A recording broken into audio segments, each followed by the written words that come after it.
the gentle Mensah Suarez!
Dobro večer, Mensure, poštovanje.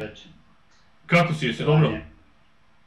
Sve okej, sve super, hvala Bogu, malo straha, malo nervoze, ali daj Bože da bude, kad bude dan igre, da bude sve kako treba. Nadamo se da će biti tako.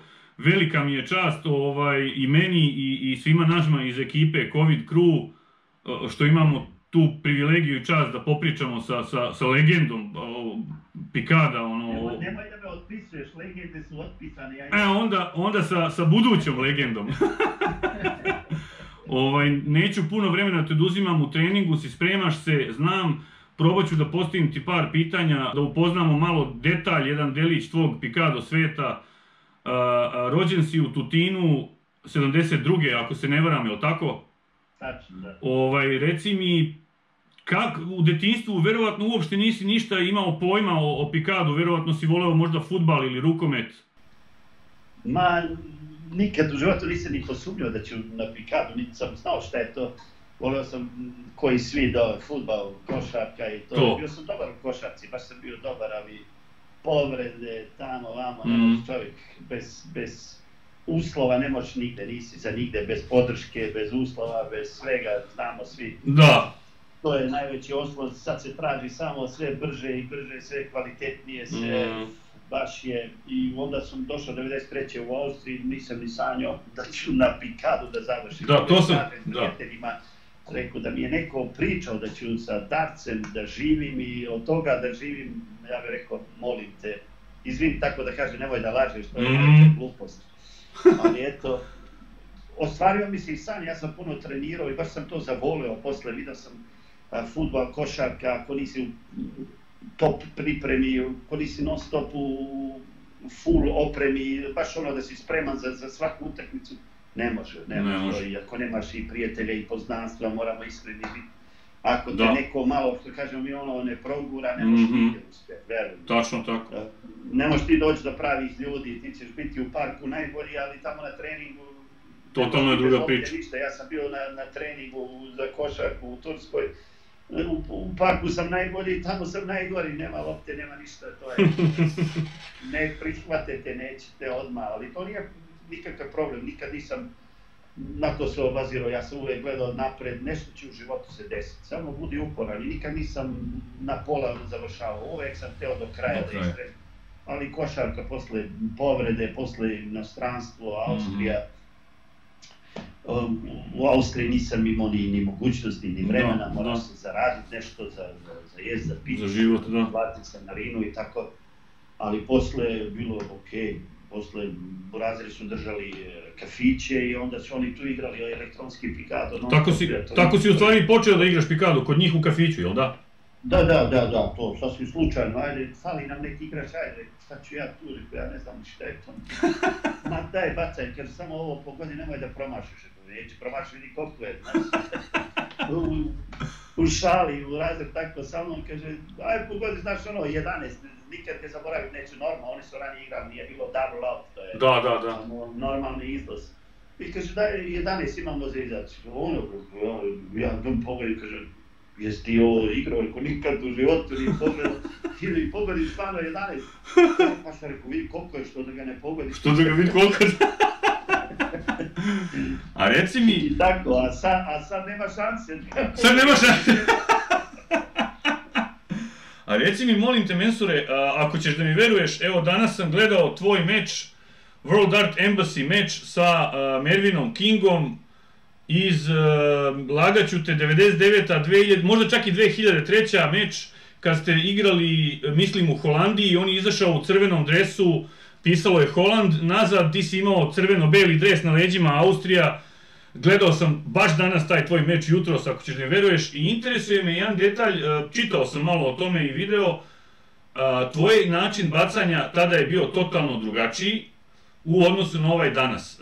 Šta se desilo, mislim, verujem da neki od nas i znaju, ali da li možeš ukratko samo da nam objasniš šta se desilo da si došao do ovog trenutnog sadašnjeg načina gripa, znači držanja strele, onog tvog traženja određenog savršenog položaja barela i onda naravno izbacivanja itd.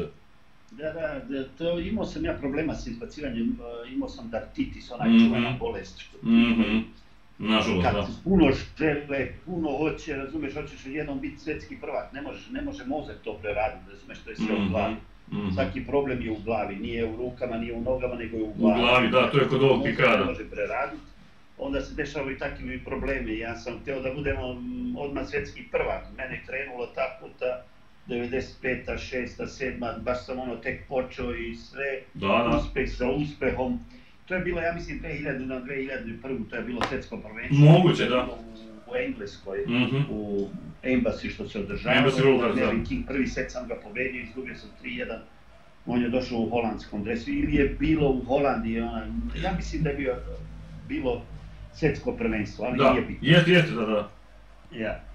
I igrao sam puno drugačije, ali to ti je, kad svaki dan treniraš, kad svaki dan pokušavaš nešto drugo, od tog dartitisa mi je ostalo, ja sam stvarno fino bacao sa 3 prsta, što i treba. Svako ko počne da igra s 3 prsta, jer što više prsti u igri, što više problema, moraš više paziti.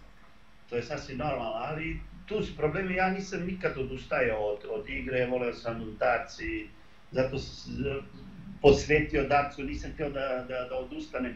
Puno ljudi, prijatelja mojih su odustali zbog tog dartitisa, jer nisu znali šta da rade, počeli su s lijevom rukom bacati, ali ne može, kad si navikao s desnom moraš ostati na desno, ali moraš taj problem rešiti, tako hvala Bogu sam ga rešio. Bacam puno specifično, ja kažem uvijek komi, što kažu Austrijanci, smešno, ali nije bitno kad pogađaš, nije u tome problem kako ti držiš strelicu. Možeš baciti najljepše na svijetu, ako bude blizu, ništa ti ne znači. Upravo to. Pogodi gdje hoćeš, nego biti lijepo igrat, levi stil, a ne pogađati. Upravo to sam htio dalje da te pitam vezano za tvoj unikatni stil bacanja. Da, to je jedan od mitova pikada današnjeg. Ne mora savršeno biti bacanje, ali ako je ta vežba i kontinuitet uvežban i ispraksiran, rezultati su nepobitni, znači vide se kod određenih igrača, kod tebe ima ih još nekolicina u samom vrhu PDC-a. Mene interesuje, apropo toga, da li svaki, recimo, igrač sad na tvom nivou, koji je u top 20 na PDC rangirnoj listi, da li on mora po svaku cenu, ili da li bi trebalo, to jest ne, da igra svaki turnir koji postoji na kalendaru PDC-a, ili da si napravi raspored i da si tempira, da dođe spreman, ili da ide na sve, a na neke spreman, nespreman, pa da odigra prvo kolo izgubi, ili da dođe spreman i da ide do četvrtfinala, polufinala, finala. Kako je tvoje mišljenje? Ne možeš ti uvek biti spreman, to nema nikakve šanse. Najbolje ako čovjek ima vremena i prilike, sve mu dozvoljavaju, razumiješ? Ima neko familiju, ima neko djecu, ima neko posao, svi profesionalci. Ali ako imaš vremen, najbolje ići na svaki turnir. Doći to i bit će pauze, pa ćeš se pripremiti kako treba, ali to je ono što kažu iskustvo, non stop. Ne možeš ti uvijek biti u top pripremi i pokazati se u najboljem svijetu. Moraš znati i pobijediti kad si loš. Ima loših igara i treba njih pobijediti. Kad si dobar, možeš pobediti i Phil Taylora, kad si u top formi, ali to će biti jednom od 100 partija, znaš, da ti se sve poklopi, i koncentracija, i dobra igra, i da si dobro spavao, da si dobro jeo, da nisi imao nikakvih problema kući, da ništa ti se nije desilo u toku zadnje nedelje, da bude sve top, onda možeš pobediti svakog, ali mi smo odozdo Balkanci, mi živimo za familiju, kod nas je sve drugačije. Kod nas mali problem kod prijatelja, kod komšije. Može da utiče, tako je, da, tako je. Komšija, šta me briga, razumijem. Ima ljudi što mogu to, ja ne mogu kod nas, mislim, ja danas se čujem dole šta se dešava, kako se ljudi žive i sve. Što je najgore, i dole sam stranac, i gore sam stranac, i god odem sam stranac. Sam stranac, da. Da zna, da čuje, da pita. Naravno, da. A reci mi, molim te, Mensure, tvoje strelice sad, konkretno ovaj model koji koristiš, njega koristiš već dugi niz godina, da li si tu vrstu barela koristio i pre i da li si izmenjao nekoliko vrsta strela ili si koristio samo 2-3 vrste, koliko si eksperimentisao, koliko eksperimentišeš i sad, da li to radiš? Non stop eksperimentišem, samo ja menjam gramažu, 21, igrao sam sa 25 grama, sad igram 21 gram. Menjam vrhove, sad igram sa većim ovim vrhovima, sa standardnim, igrao sam sa srednjim, pa sad imali su oni specifični što isto igra Phil Taylora, on igra sa mnogo manjima. To je sve u toku treninga, ti moraš osjetiti trening, osjetiti strelice, moraš sve. To kad čovjek puno trenira ima vremena i eksperimentisati, i promeniti, i zameniti, pokušati da stežim strelice, nema strelice koje ne pokušam da igram, ali kad kažu, ja samo svojim mogu igram, možeš igrati sa svakim, ako ti odgovara ili ako uzmeš. Isto, ja kažem, najprostije, ako uzmeš jedan kamen i on ti legne u ruku, možeš ga baciti gdje hoćeš. Ako ti ne leži, može da bude dijamant, ako ti ne odgovara, ne možeš ga baciti nigdje. Pa dobro, ako... Isto sa strelicama, mora u ruku ležati, mora da osjetiš dobar osjećaj, wow, ovo su dobre strelice, ovo mi odgovara. Ali ne mora ni to da znači, ako pogledaš kad baciš strelici, onda one ne lete negdje, onda se spuštaju dole, levo, desno, znači da nešto nije u redu sa njima. Mogu one ležati u rukama, ako je ona ručni rad, u rukama je fenomenalno. Ali moram nešto i pogoditi. Ne moram ja da znači da je samo to, ti si napravio strelice ekstra za mene i ti kaže, ovo je vrh. Ne možeš ti za tebe vrh, ali za meni nije ako mi ne odgovara. Da. Ne smiješ nikad, Mensurove strelice najbolje. Nisu najbolje, možda one plastične strelice su najbolje. Šta meni nije, te odgovaraju. Ne moram ja igrat sa Phil Taylor, Mensur, šta ja znam, kako se svi zovu, imaš milion, ne znam koliko strelica ima, pa ima gramaža, ima od 21 do 40, pa ne možeš ti sve isprobati, moraš da vidiš, ove me odgovaraju, s ovim ću pokušati malo gramažu menjati, 21, 23, 25, koje mi najbolje bude odgovarali. A ono kad uzeš jednu strelicu, znaš, ona je okej, vidiš tu si blizu, pogađaš 20, to je okej, znači onda sam tu negde, onda ću samo... Tražim se polako. Nešto... Neke smica, neću strelice non stop mijenjati, zaboravi igru, ne možeš nikad se vratiti u igru, nikad. Uvijek ćeš reći, one prve su bile najbolje, a ne, one druge su bile. I onda ne znaš koje ćeš uzeti, onda... I totalno si zbunjen. To može samo Peter Wright raditi. Samo Peter Wright, niko drugi, da. On je izuzetan po tom pitanju, stalno mijenja strele. Tačno, tako je. Tina Turner, Simply the Best. Jedna od pesama koja, ja ne znam, možda neko i ne voli tu pesmu i možda nikad nije čuo za Tinu Turner, sumnjam u to, verovatno jeste, ali bukvalno izabrao si pesmu za Walk On, znači za izlazak na stage, ne znam, legendarnu. Da li ti je neko predložio tu pesmu kad si je izabrao ili si jednostavno sam tu pesmu izabrao? Pa ja sam htio pokojnog Šabana možda, ali... Nema. Ali ne može to. To bi bila fešta. To je bilo slučajno s koje pesme, ja nisam, u tom svetu nisam stvarno, nije meni bitno je da ja igram dobro. Fino je kad je dobra muzika i izađeš na bilo. Da, podigne atmosferu i tebe i publiku sve. Bitno je da si ti spreman, da si fokusiran na igru i tako, ovo drugo su sve sa strane pozitivno, ok, za ljude, za publiku, ali ja moram igrati, niko ti drugi ne može pomoći ništa. Da, to je tačno, to sam isto htio da te pitam. Činjenično stanje je da u ovom pikadu, evo imali smo pre neko veče, recimo meč, uzet ću njega sad, pošto je najsvežiji mi u pamćenju, u sećanju, Chris Duby je igrao sad prvo kolo i gubio je 2-0. I vratio se na 3-2. Znači ta glava u tom pikadu je neverovatno uticajna, jer bukvalno u jednom sekundu može da te nema, a već u narednih 20-35 minuta si postaješ, gore si na vrhu i uništavaš protivnika. Pa da, koncentracija je to, svi smo, znamo igrat, znaš i ti 5. i 6. krug odigrati, ali treba u to vreme odigrati. Baš u toj sekundi treba to 30, a biti prva strelica unutra ili 40 šta bude izlaz. Kad to ide, onda si ti spreman, dolaziš i kaže, opet sam tu, vraćam se, ne možemo nikako. Ja sam jedan od takvih, ja uvek sam od pozadi, onda se vraćam u igri, jer mi treba malo duže da uđem u taj feeling za dupli izlaz, ali to je sve u toku igre, to shvatiš odmah kad vidiš igram dobro i kad izgubiš takvu igru, nisi ljud na sebe, ti si igrao svoju igru. Da. Kažeš sve najbolje, a što je čovjek bio bolji taj dan, nije problem, vratit ću mu drugi puta. Jasno. A reci mi još jednu stvar, molim te, ja sam primetio, možda grešim, ali mislim da sam u pravu, ti si jedan od nekolicine igrača koji u 90% ruku ima bačenu stotku, to jest jednu strelu u tripli 20. Ja radim na tome da bacim samo 100.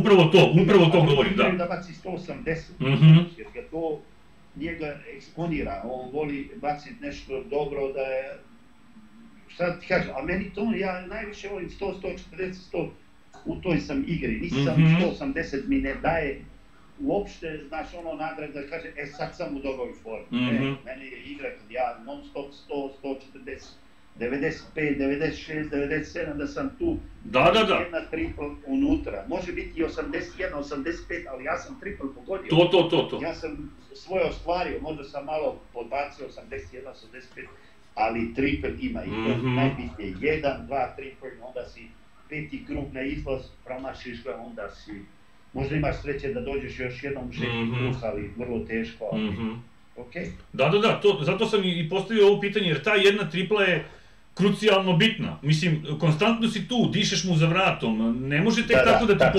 pobegne, ne može baš. Ne smeš da popusti, moraš uvijek da si tu, možemo bacati 180, nekad, on igra svoju igru.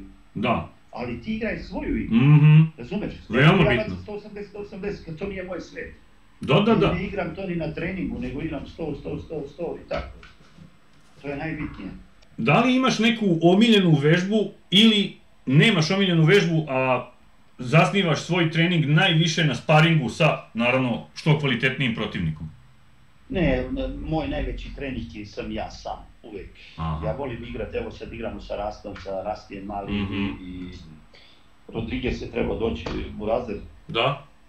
Ali najviše volim trenirati sam i onda mi treba malo da osjetim to sparing partner, znaš jednom, 2 put nedeljno da igram protiv nekog drugog, ali najjače si protivnik samom sebi. Kada možeš protiv samog sebe trenirati, onda si baš jak. Kad ti uvek treba neko drugi, onda tražiš, nemam partnera, pa ti sam sebi. Odigraj protiv, ima kompjuterski program, imaš... Da. Baci 110 puta u zastupnice 100 ili 140, onda se ostvario svoj trening, onda si 100% siguran. Ima puno tih treninga, svako ima svoj trening, ali čovjek mora svoj trening da osjeti sam, da osjeti slabosti, da osjeti izlazi slabi, da osjeti triple ti je slab. Moraš to osjetiti, ja sam trenirao i... Znači nije jedan... Pokazao sam svakom normalnom čovjeku šta treba trenirati, šta ti treba ti triple i double. Sad ja ne mogu pored tebe stojati i s tobom trenirati 24 sata, neću ti ništa napraviti, samo ću ti napraviti drug. Da. Jer ti ćeš uvijek biti pod rukom, ovako moraš sam da naučiš. I onda ideš na turnire i onda to sprovodiš u praksi. Učiš i sprovodiš u praksi. Jasno. Znači, što će reći da otprilike svaki darter, svaki igrač ima svoj neki setup za trening, ne može biti unikatno, unificirano za sve. Da, šta igrač koji dođe u nivo igre kao ti sad, šta mora da žrtvuje sve u životu? Ili je to lični izbor? Puno, stvarno puno. Moguće da je neko baš talentovan i onda mu ne treba puno treninga, meni treba 5-6 sati najmanje treninga. Treba to izdvojiti. Nije to 5-6 sati, sad imam vremena, sad ću 5-6 sati trenirati, mora sve da se poklopi. Ne mogu ja ustati u 9 izjutra i trenirati 6 sati. Imam vremena, ali ne mogu, nije to treniram kad je Players Championship, kad je svjetsko prvenstvo moraš početi tek od popodne trenirati. Mora sve da se poklopi, mora ustajanje da se poklopi, spavanje, sve. To je vrlo, za mene, drugi ljudi ne prave probleme, njemu je bitno spavao je 2 sata, 3, ustane igra dart svaka čas, ja to poštujem. Ali ja tako ne mogu, ja imam neki sistem, moram se dobro naspavati, moram ustati kako treba. Sad treniram popodne, trenirao sam non stop uveče, od 17 sati pa do 12, 1 uveče. Takvi su turniri, tako je uvijek bio taj program, ali sad sam znao popodne da igram, znači počet ću trening već od 12. Znači ja naleću se u sobu možda od 10 do 11, mali trening i onda idem tamo u salu dok dođemo s taksijem, traje malo duže, 55 sat vremena do Eli Peli. I onda tamo trening, onda je tamo intervju i tamo nemaš puno vremena za trenirati, ljudi kao, što si došao, intervju ovdje, moraš nešto pojesti, pripremiti, onda već sat vremena ispred je centar, odmah počinješ centar gazati i onda si već u panici, znaš već malo straha, malo svjetskog prvenstva. Da, svega. Ljudi tu i to je, svi ljudi shvate to jednostavno, prvi put kad sam došao meni nije bilo briga za ništa, pa prvi put sam ka prvi, ka zadnji, ka posljednji, ali sve kako koja godine, sve te više strah, sve više uzbuđenje, sve... Kod mene je tako, kod drugih možda nije ništa. Pa sve je individualno.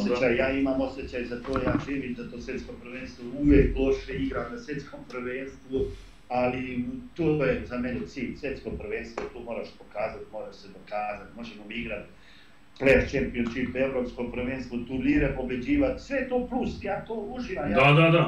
Da izvinete u kafani kad pobedi turnir, ja sam zadovoljan, pobedio sam turnir, ako je bilo 5 ljudi, nebitno.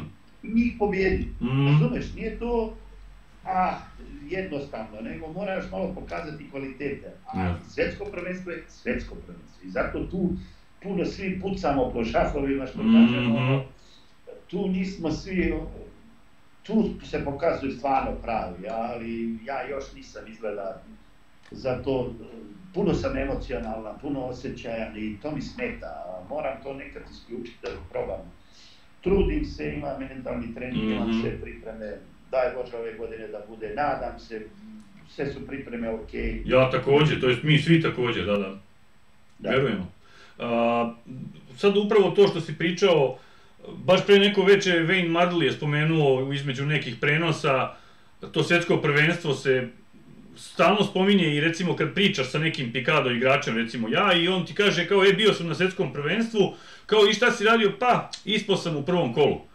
Znaš, automatski je, ali ako taj igrač ti kaže, pa došao sam do četvrtfinala, polufinala, ti već bio u četvrtfinalu, znaš što je, mislim, to je to što si ti rekao sad, ali opet, da, puno tu stvari treba da se poklopi, glava treba da se poklopi. Čovjek da zameni doći do svjetskog prvenstva je veliki korak. Veliki, da, veliki. Znaš, ti si počeo sad taj Picado, vidiš, odeš na lokalni turnir za nacionalnu ekipu. Meni se promeni sve, da. To je ludnica. Da. Ubiju te ljudi pričom, ovim svima, a ne na svjetskom prvenstvu. Moraš dati intervjua, koliko se moraš pripremiti. Sve to iscrpljujuće. Da, sve to iscrpljujuće. Svakom ko je na svjetskom prvenstvu. To nepobitno, to je istina, neki je iz Tanzanije, neki je iz Ruande, nebitno, ali ako se kvalifikovao tamo, svaka čast kapa dole, mislim, treba tamo doći, koja god konkurencija daje. Lockdown je verovatno i kod vas, kao što je i kod nas, ili je bio, da li si možda, ili da li koristiš neke možda web aplikacije preko kojih igraš Picado, ili samo igraš uživo sa nekim, to jest sam, u zavisnosti od situacije?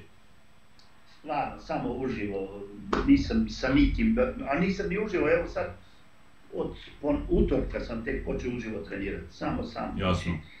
Nisam ni online htio igrati, jer na početku se rekli trebaju ti dobre kamere, treba ti sve dobro, onda sad gledaš svako igra, ni sam ne znaš gdje, ni šta, ne vidi se ništa. Ja mislim da to bolje da su s njima podijelili malo 200-300 eura da naprave dobar potanlage, da se sve vidi, dobre kamere, a ne za prvo mjesto 2-3 hiljade, ne znam ni sam koliko daju. Bolje da si svima opredelio, evo ti 500 eura, napravi dobre anlage, napravi dobru kameru, onda možemo se svi prijaviti. Onda je u početku bilo jasno. Malo problema, su malo to iskoristili i onda ima uvijek neki trikovi da ljudi, to je, čitav život je tako, da li si u kazinu, da li si na darcu, da li si na fudbalu, uvijek ima što ljudi gluposti rade, što je za mene stvarno u sportu. U sportu, svašta zameram, to u životu, ko napravi takvu glupost za mene, ne mrtav, nego stvarno mrtav, stvarno, to je... Slažem se s tobom u potpunosti, Mensure, to je, da, mislim, pre svega, pikado je džentlmenski sport. Tačno. Još jedno kratko pitanje, meč u karijeri, najteži, to jest najiscrpljujući meč za tebe? Sad ne odvojio bi malo više da ne rekao protiv Gary Anderson u Blackpool 2018. To je bio za mene stvarno jedan iscrpljujući meč. Bio sam mu pozadio, a ja mislim da je i to bio najteži. I kad sam mislio da sam pobeđujem, kad sam mislio da gubim, onda se vratim i kad mislim da pobeđujem, onda gubim i onda je bilo baš... Klackalica. Baš i uzbudljivo i dobra igra i sve je bilo full, ono što kažu. Izašao sam kao gubitnik, ali za mene sam izašao kao pobjednik, što je najbitnije. Jer sam pokazao pravu igru, igrali smo, ja mislim, 20, 18, 19, 17, to je stvarno... To je lavovska borba, to je prava igra, da. Average, igrali smo ovo dvojica preko 100 i nešto average, što je stvarno ekstra, bila igra fenomenalna, to je... Mogu ja izdvojiti puno igara, što je napeto, što je... Ali to mi je ostalo u sećanju gdje sam... On je pogodio dupli centar za meč i onda mu je ispao dupli centar. I to je baš bilo meč dat i onda se ja povratim i onda ja vodim 18-17 i onda on u drugu igra baš odličnu igru. To je bilo za mene, ja mislim, jedna od najboljih igara. Ali ono što si rekao, možda iz takvog meča si i najviše naučio i iščupao iz njega za sebe da imaš za ubuduće. Možda. Možda i ne, jer tu nemaš šta da izgubiš protiv u finalu, nemaš šta izgubiti protiv... Tu daješ sve. Taylora, Gary Andersona, to su svetske elite, Peter Wright. I tu igraš baš, ako po mome uopšte razmišljaš, tu moraš igrati opušteno. Tu nemaš šta izgubiti. Ti si već izašao kao gubitnik, što drugi kažu. Nisi u sebi, nikad nisam gubitnik, ja volim igrati. Kad ja dobro igram izgubim, nisam još uvijek gubitnik, još uvijek sam pobednik. Ja sam pokazao šta sam trenirao i šta sam u svom životu, to ti je najbitnije kad u finalu pokažeš ono sve što znaš. Malo sam se sad izbunio, moraš ono iz treninga izvući najbolje i pokazati drugim. I tu sam uspio baš ono sve izvući, i dobar izlaz, i dobri finiš, i sve je bilo ono kompletno. Naravno, u nekim igrama igraš dobar skor, ne ide izlaz. Pa onda ide izlaz, slab si u skoru, onda ne može sve poklopiti, onda je to neka mučna igra, ona teška igra i onda pobjediš 6-5, 6-3, nije bitno koliko pobjediš, to je sve. Ono je nešto teško, nije ono, na srcu ti ne leži ta igra. Jest pobjeda svaka super, ali drugačije kad ti igraš dobro i onda pobjediš, onda si zadovoljan sa svojim treningom, sam sobom, sa svima. Dragi moj Mensure, hvala ti puno za ovo vrijeme koje si nam izdvojio. Meni, našim prijateljima Covid Crew, srce nam je puno zbog tebe, navijat ćemo dalje i za tebe. Dragi moji, to je bio Mensur Suljović, The Gentle, naša legenda, buduća, kao što smo i utvrdili. I želimo mu još puno strelica dobrih, želimo mu puno dobrih rezultata i što se kaže da skine neke velike skalpove. Hvala vam puno svima. Hvala puno, pozdravi sve i pozdravljam ovom prilikom sve i igrače pikada i koji igraju i koji vole pikade i koji ne igraju. Stvarno ovo je jedan sport što je stvarno i zanimljiv. Ja sam igrao sve sport, igrao sam i fudbal dobro i basketbal i svaki sport na svijetu volim.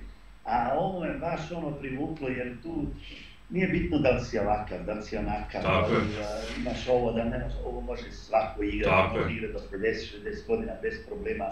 Mi znamo u vrhunskom sportu svaka povreda, gotovo, da. Što je najgore, vložio si sve, i ti, i familije, i svi povreda doviđenja. Ali, hvala Bogu, u ovom sportu nije, hvala Bogu. Da. Takav je sport i... Nije toliko presudno. Hvala Bogu da možemo dugo i trenirati, dugo i igrati, i da pokažemo ljudima da je baš ono nešto najinteresantnije u darcu. 2-0 vodi protivnik, gubi 3-2. Da. Ja sam gubio 5-0, pobjeđivao sam 6-5. Znači to je vrhova. Tako je, Mesude, tako je. Isključi televizor na 5-0 kad je fudbal. Da će biti 10-0, da će biti 5-0, nije bitno više. Odu sa stadiona, da. Ne, uključi 6-5 pobjedi. Tačno tako. Hvala ti puno, Mesude. Pozdrav za sve najbolje.